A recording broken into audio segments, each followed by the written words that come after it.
Selamat datang di channel Nabla Education. Oke teman-teman, ini merupakan bagian yang ketiga dari video pembahasan soal simulasi OSN Fisika tahun 2022. Untuk pembahasan simulasi OSN Fisika tahun 2022 nanti bagian yang lainnya linknya saya sertakan di deskripsi ya. Jadi sudah ada cukup banyak soal-soal yang sudah kita bahas. Oke, kita langsung masuk ke pembahasan soal-soalnya. Oke, kita mulai dari soal yang pertama ini. Sebuah bola bermasa M besar ya, 1 kilogram ditempatkan di atas tonggak vertikal yang tingginya 1,25 meter ya. Jadi ini ada M besar nih. Kemudian dia ada di tempat itu tonggak yang arahnya vertikal, kemudian tingginya ada H kecil 1,25 meter ya. Kemudian ada peluru bermasa M kecil sama dengan 100 gram dan kecepatannya 200 meter per sekon menembus bola tadi secara horizontal melalui pusat bola. Bola mencapai tanah pada jarak S yaitu 2 meter. Ketika peluru sampai di tanah, jarak antara peluru dengan tonggak adalah titik-titik meter. Nah, biasanya kan pada bingung kan kalau ada soal itu kita pakainya apa seperti itu kan? Caranya tahu bagaimana? Caranya tahu kita lihat kejadiannya. Nah, kita lihat nih untuk soal ini kita aplikasikan ya. Jadi di sini yang pertama kan ada peluru kemudian nabrak si bola. Berarti di sini akan ada tumbukan atau tabrakan ya. Maka kita bisa pakai apa? Konsep yang berkaitan dengan tabrakan atau tumbukan itu, yaitu momentum ya. Jadi kita yang pertama kita menggunakan hukum kekekalan momentum linier atau saya singkat HKML. Berarti kita punya massa peluru dikali V peluru ditambah massa balok dikali V bola ya, bukan balok ya. Massa bola dikali V bola sama dengan massa peluru dikali V peluru aksen ditambah massa bola dikali V bola aksen, kan gitu. Nah, di soal diketahui bahwa massa bolanya, kecepatan bolanya mula-mula dia diam ini di atas tonggak, maka VB-nya sama dengan 0. Nah, VP aksen dan VB aksen ini apa? VP aksen dan VP aksen ini adalah kecepatan peluru dan bola sesaat setelah terjadi tumbukan ya, masing-masing. P untuk peluru, B untuk bolanya. Nah, sekarang kita bisa pakai variabel dulu boleh atau langsung diganti boleh juga ya, tergantung selera teman-teman menyelesaikan persamaannya. Untuk bagian ini saya pilih untuk menggantikan dengan angkanya. Kenapa? Karena angkanya bagus ya, tidak ada koma-komanya, maka kita bisa gantikan di awal di sini. Ini kan 100 gram ya, ini berarti kan 0,1, kemudian dikali dengan V pelurunya itu kan 200. Nah ini kan kalau dikalikan kan angka bulat ya, jadi bisa dikerjakan di awal. Ditambah dengan 0 sama dengan massa pelurunya itu adalah 0,1 dikali VP aksen, ditambah massa bulannya itu 1 dikali VB aksen, atau cukup ditulis VB aksen karena ini 1 ya.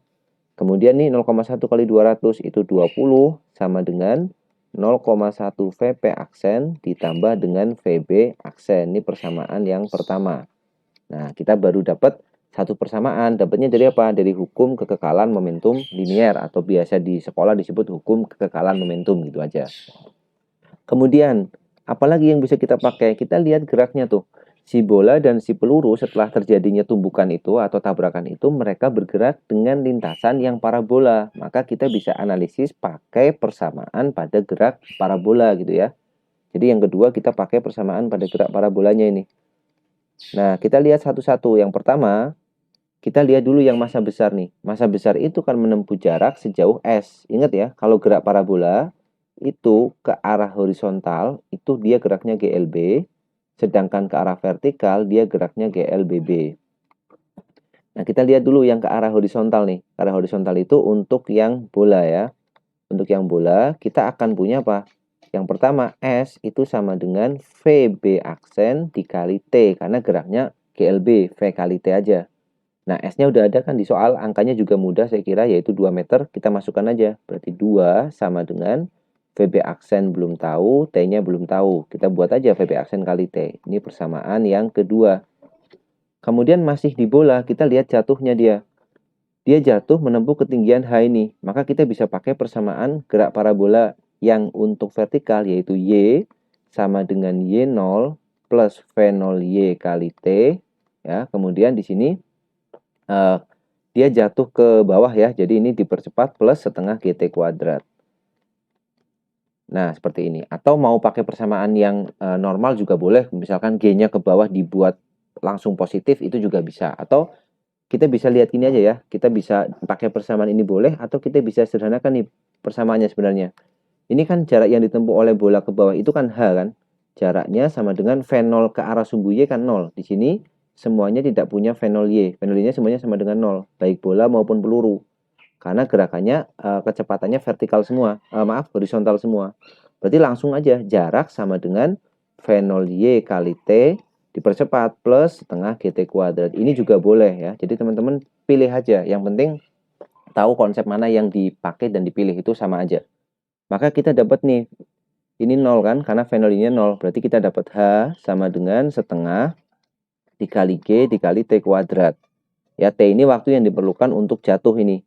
Nah, di sini kan G-nya kita kan pakai 9,8. Kalau dimasukkan kan jelek angkanya. Maka kita biarkan aja dulu dalam G. Nanti dimasukkan di hasil akhir aja. Berarti kita dapat nih 2H hanya kan 1,25 nih. 1,25 sama dengan setengah ya kali 2 nanti dikali G kali T kuadrat. 1,25 kali 2 itu 2,5. 2,5 dibagi dengan G sama dengan T kuadrat. Atau kita dapat nilai T-nya itu sama dengan akar dari 2,5 per G. Nah, G-nya nggak usah diganti dulu ya, karena 9,8 pakainya. Kalau G-nya 10, angkanya jadi bagus ini. Tapi karena 9,8, kita nggak pakai dulu. Nah, ini persamaan T-nya. Ini mau dibuat persamaan boleh, persamaan 3 ya. Sudah selesai kita analisis untuk si bola. Sekarang kita tinggal memikirkan si pelurunya. Ya, si pelurunya kita pikirkan di sini. Pelurunya geraknya juga sama, gerak parabola juga. Anggaplah peluru itu nanti menempuh jarak ke kanan ini sejauh S1 misalkan. Tadi yang ini S, yang ini kita sebut S1 ya. Nah, S1. Maka kalau untuk si peluru kita punya persamaan S1 itu sama dengan VP aksen dikali dengan T ya. Kemudian waktu yang diperlukan si peluru jatuh itu kan sama kayak waktu yang diperlukan bola jatuh karena sama-sama V0 Y dan jaraknya juga sama-sama H atau tingginya H. Berarti T yang di sini ini sama aja untuk waktu peluru atau bola jatuh karena sama aja kalau dimasukkan persamaannya yang mempengaruhi hanya V0 Y. V0 Y-nya dua-duanya 0. Berarti T-nya sama segini. Maka kita bisa gantikan di sini. S1-nya kita nggak tahu, VP aksennya nggak tahu, T-nya sama-sama akar 2,5 dibagi G.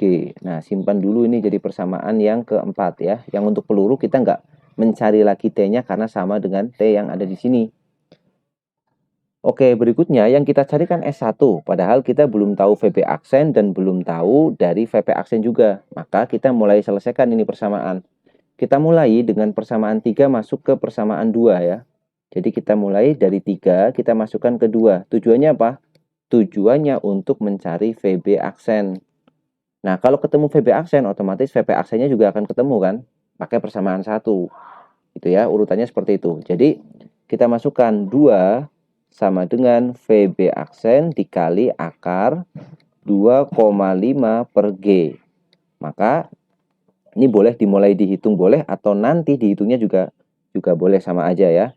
Berarti 2 sama dengan VB aksen dikali akar, atau kita cari VB aksennya ya. VB aksennya kita cari aja langsung.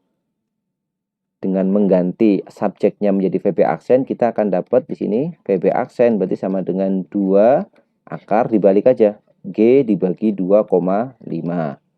Ya, masih pakai G di sini. Kemudian, perhatikan nih, nilai VB aksen ini kita pakai untuk mencari nilai VP aksen. Pakai persamaan 1. Ini kita masukkan dia ke persamaan 1. Ya, kita mengerjakannya ke arah kanan ya, karena space-nya terbatas. Berarti kita masuk persamaan 1 nih. Berarti 20 sama dengan 0,1 VP aksen ditambah VB aksen. VB aksennya berarti 2 akar G dibagi 2,5. Nah, semuanya kaliin 10 aja nih, biar komanya hilang. Berarti ini kali 10 semuanya. Tujuannya biar ini hilang ya. Berarti 20 kali 10 berarti 200 sama dengan 1 VP aksen ditambah dengan 20 akar G dibagi 2,5. Nah, ini baru bisa kita hitung ya.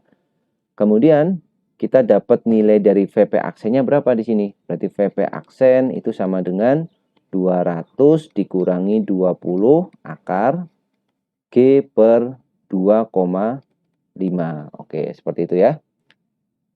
Lalu kita masukkan nilai G-nya 9,8. Kita dapat VP aksen sama dengan 200 dikurangi 20 akar 9,8 dibagi 2,5. Ini akan ketemu kalau kita hitung. Jawabannya itu 160,4. Oke ya, ini VP aksennya ketemu 160,4 meter per second ya. VP aksen maksudnya, bukan VP aksen. Nah, VP aksen ini kita cari buat nyari S1 nih. Masukkan ke persamaan 4. Maka persamaan 4 menjadi S1 sama dengan 160. Oh, sebenarnya ini bisa kita hitung, nggak usah itu bisa ini ya. Jadi, oke, pakai ini juga boleh atau pakai nanti yang VP aksennya tetap dalam akar G per 2,5 biar bisa dicoret nanti dengan ini juga bisa.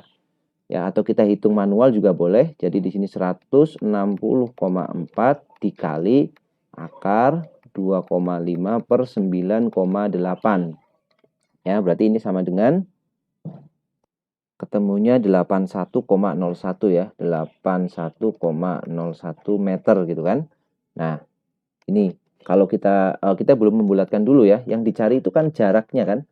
Jarak antara peluru dengan tonggak. Jadi ini S1. Oh, sudah berarti ketemu. S1-nya adalah berapa? 81,01 atau kalau dalam satu desimal berarti 81,0 meter. Nah, oke. Alternatif yang kedua tadi, ini nggak usah dihitung dulu ya. Ini nggak perlu dihitung, nggak apa-apa ini. Kita biarkan dulu VP aksennya dalam bentuk ini. Supaya apa? Supaya bisa dicoret dengan ini.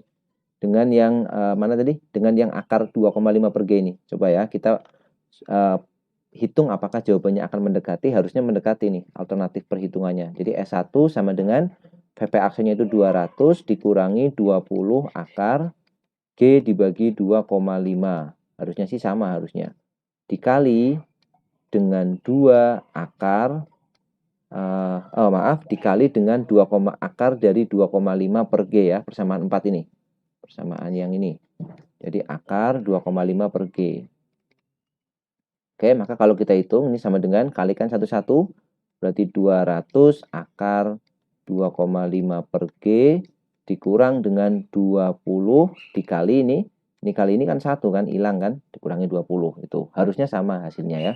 Kita hitung kalau ini dapatnya sama dengan, kalau kita hitung tuh jawabannya 81,015. Jadi sama ya, 81,015. Kalau dibulatkan satu desimal kita juga dapat 81,0 meter. Nah, kayak seperti itu. Jadi cara mengerjakannya kita lihat kejadiannya masing-masing. Oke, itu untuk pembahasan soal yang pertama.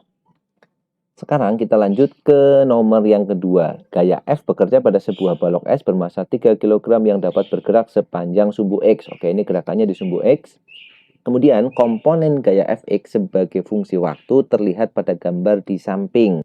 Oke, jadi di sini ada grafik ya. Grafik ini menunjukkan hubungan atau grafik antara gaya yang bekerja pada sumbu X, Fx terhadap waktu T di sini. Kemudian pada saat T sama dengan 0, balok bergerak dalam arah sumbu X positif dengan laju 3 meter per second. Oke, berarti saat T-nya sama dengan 0, di sini kita punya V0-nya yaitu 3 meter per second. Pertanyaannya laju balok pada saat 11 sekon. Saat T-nya 11 sekon, maka VT-nya berapa? Nah, kira-kira seperti itu ya soalnya ya. Oke, sekarang kalau ada soal gini, kita bisa pakai konsep apa lagi nih kalau misalkan bentuknya seperti ini. Nah, kita bisa mulai dari melihat grafiknya. Oke, kalau teman-teman ketemu grafik misalkan kayak gini ya. Grafiknya V dengan T, ada grafik seperti ini. Maka dari grafik ini kita dapat informasi luas grafik itu sama dengan jarak kan? Jarak atau perpindahannya kalau dia misalkan kecepatan. Kalau kita punya grafik T sama apalagi misalkan S ya, jangan T dulu. Misalkan perpindahan dengan gaya S dengan F ya. Kita punya grafik kayak gini. Maka informasi ini kita bisa dapatkan apa? Kalau grafiknya F sama S, kita bisa dapatkan yang namanya usaha. Yaitu usaha itu luas di bawah grafik Fs. Nah, kalau grafiknya itu T dengan F, maka informasi apa yang bisa kita dapatkan? Luas di bawah grafik FT itu tidak lain adalah impuls ya. Jadi impuls itu adalah luasan di bawah grafik FT. Berarti dari grafik itu kita sudah dapat satu informasi kira-kira konsep apa yang dipakai, yaitu yang pertama adalah konsep impuls. Nah, kemudian impuls di sini pertanyaannya adalah ada kecepatan awal, ada kecepatan akhir. Maka kita gunakan apa di sini?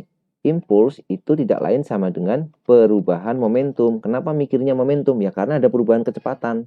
Kalau ada benda bermassa dan bergerak ya, benda ada masanya dan punya kecepatan, dia pasti punya yang namanya momentum. Dia besaran vektor ya, punya momentum. Nah, maka kita gunakan konsep impuls atau impuls itu I ya, simbolnya sama dengan delta P, perubahan momentum. Atau impuls sama dengan M dikali kecepatan akhirnya VT min kecepatan awalnya V0. Karena dia geraknya searah, ya searah di sumbu positif semua, maka VT maupun V0-nya kita isikan positif. VT-nya positif, minus V0-nya juga positif. Berarti tugas kita hanya mencari nilai impulsnya. Cara mencarinya gimana? Ya cari aja luas grafik ini, luas di bawah grafik ini. Maka kita akan hitung luas yang pertama ini, ya yang saya beri warna kuning, luas yang di sini, di bawah grafik ini.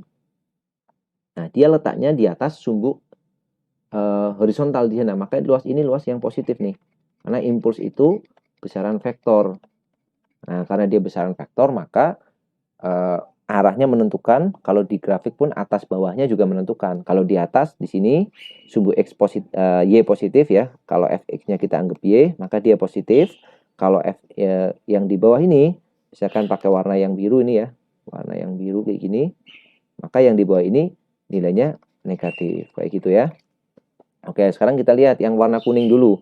Berarti yang warna kuning kita sebut aja dia sebagai luas yang pertama ya. Ini luas 1. Berarti kita hitung dulu luas 1 di sini ya. Luas 1 itu sama dengan bentuknya, lihat apa itu? Bentuknya adalah trapesium, ya kan? Berarti luas trapesium. Luas trapesium. Nah, berapa luas trapesium? Itu setengah dikali dengan jumlah sisi sejajar. Berarti jumlahnya ini, sisi sejajarnya adalah yang bagian ini atas ini sama yang bagian bawah ini. Ya. Atau ini 1, 2, 3. Oh, ini berarti harus dipecah dulu jadi 2 ya. Karena kalau ini bukan trapesium ya. Trapesiumnya harus kita pecah jadi 2 kayak gini. Nah, ini baru kelihatan trapesiumnya nih. Jadi ada 2 trapesium. Jadi trapesium yang sebelah kiri, yang kecil ini. Ya, jadi trapesium yang ini. Begini ya gambarnya ya. Sama trapesium yang sebelah kanan ini. Nah, kita pecah jadi 2 luas satunya. Ya, yang pertama, yang sebelah kiri dulu berarti setengah kali jumlah sisi sejajar. Ini sejajarnya adalah ini berapa? Ini kotaknya apakah kelihatan di situ? 0, 1, 2, 3, 4, 5, 6. Oke, berarti satu kotak nilainya masing-masing 1. Berarti ini 1, kemudian 2, 3, 4, 5, 6. Berarti ini 2. Setengah dikali jumlah sisi sejajarnya adalah 2 ditambah dengan yang ini berarti 6. Ya, bisa dipahami ya. Dikali tingginya, tingginya berarti yang ini nih. Yang bawah ini, dari sini sampai sini. Berarti 2 tingginya. Oke, kemudian ditambah dengan luas yang satu lagi nih. Berarti setengah dikali jumlah sisi sejajar. Berarti ini dari 2 ke 6. Atas sama bawah sejajarnya itu. Berarti 2 sampai ke 6. Maka 4. Ditambah yang atas itu berarti 2 sampai ke sebelum 6 ini. Berarti 5 dia ya. Nanti grafiknya bisa teman-teman cek lagi. Ini 5. Berarti 2 ke 5 itu 3. Dikali dengan tingginya berarti dari bawah sampai ke atas 6. Nah, ini ya seperti ini. Maka kita dapat nih, coret aja 2-nya. 2 tambah 6 itu 8. Ditambah ini coret 2-nya dengan 6 dapat 3. 4 tambah 3 7. 7 kali 3 21. Berarti yang ini sama dengan 29 Newton second ya. Itu impuls yang atas. Dari luas trapesium yang atas. Kemudian kita hitung luas yang bawah. Kalau luas yang bawah sudah satu trapesium dia, maka nggak perlu dipecah ya. Jadi kita sebut aja dia luas 2. Luas 2. Berarti luas 2-nya sama dengan berapa? Kita hitung. Luas 2 itu berarti sama dengan setengah dikali jumlah sisi sejajar. Berarti ini dari 6 menjadi 11 ya ini. Belum ke 12. Berarti 6 ke 11 itu 5. Ditambah ini berarti 6. Ini 7 ya. 7 sampai ke berapa ini? Kita hapus dulu ininya ya. 7 ke ini kan 6, 7 sampai ke 9 ya. Berarti 7 ke 9 itu berarti ini 7, yang di sini 9. Berarti 2 ya. Berarti ini 2. Yang ini panjangnya 2, yang atas panjangnya 5. Berarti 5 ditambah 2 dikali tingginya berarti yang ini ke bawah ini.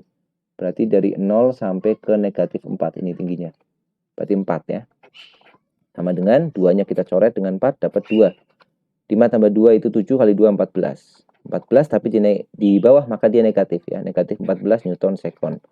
Berarti impuls totalnya, berarti I-nya, I total kita tinggal kurangkan aja. 29 dikurang 14. Maka dapatnya adalah 15 Newton second. Itu impuls totalnya. Nah, kalau udah dapat impulsnya, kita tinggal cari kecepatannya ini pakai persamaan yang atas ini. Impuls sama dengan M VT min V0 ya. Jadi masukkan di sini 15 itu sama dengan masanya tadi 3 kg. 3 dikalikan VT-nya itu sama dengan dicari, V0-nya itu 3 kan. V0-nya 3. Oke, berarti 15 sama 3 dicoret, ini dapat 5. Berarti 5 sama dengan VT dikurang 3, 8 sama dengan VT. Berarti VT-nya 8 meter per second. Atau kita isikan 8,0 ya. Di sini 8,0 meter per second. Oke, seperti itu pembahasannya. Kalau misalkan ditanyain arahnya, berarti karena ini ketemunya positif ya, dia masih mengarah ke sumbu X positif ya. Sumbu X positif. Positif. Nah, oke. Ya, itu ya pembahasan pada video yang ketiga ini. Kita bahas 2 soal yang masing-masing kaitannya dengan impuls dan momentum, serta ada gerak parabolanya tadi. Oke, semoga videonya bermanfaat. Untuk video-video lainnya bisa teman-teman cek ya, sudah hampir ada 30-an soal yang sudah dibahas ya. Nanti linknya saya sertakan di deskripsi.